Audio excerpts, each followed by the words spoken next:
I call James Shaw went for the call. Thank you, Mr. Chair. Thank you, Mr. Chair. I just wanted to follow on from David Clark's contribution then. The Green Party is also moving an amendment to this bill, to this section of the bill, which reads to replace Clause 5, page 2, lines 22 and 23 with 5, Section 226 amended Crown contribution, kickstart contributions. In Section 226(1), replace is a member or must become a member as provided by Section 15(1)(b) or 36(1)(b) with is a member or must become a member as provided in Section 15(1)(b) or 36(1)(b) and holds a community services card issued pursuant to the Health Entitlements Cards Regulations 1993.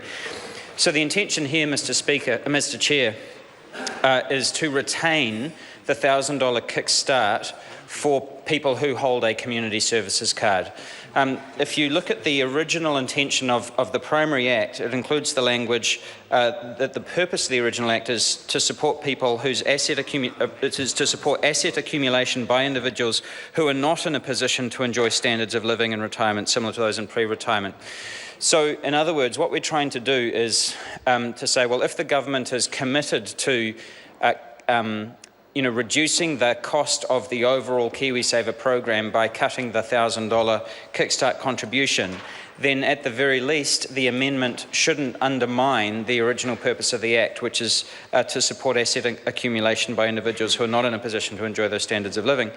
And so the amendment to retain the $1,000 kickstart for people who hold community services cards would enable the original purpose of the Act to continue, to still be fulfilled. The community services card, we chose that as the proxy for low income.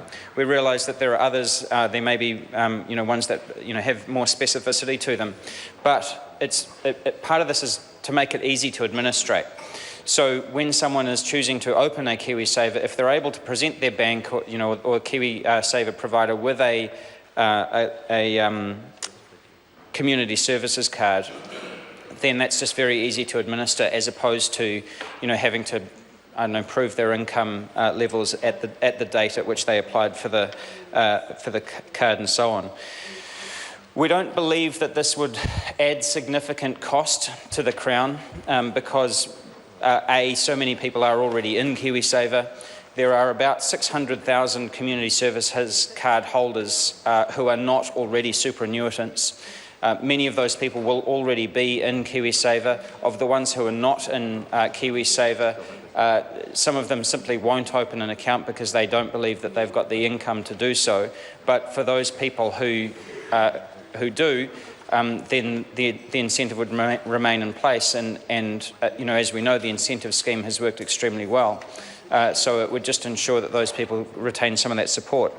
My colleague Jan Logie earlier referred to an Inland Revenue report which pointed out that 92% of the public have recognised the $1,000 kickstart incentive, that they feel that that they were aware of it and that is a good reason for them to sign up, and that there are real substantial issues here to do with embedding inequality, because if you're essentially saying to people that KiwiSaver is really, honestly, it's a preserve for the middle and upper classes and people who are on lower incomes, it just kind of doesn't really matter.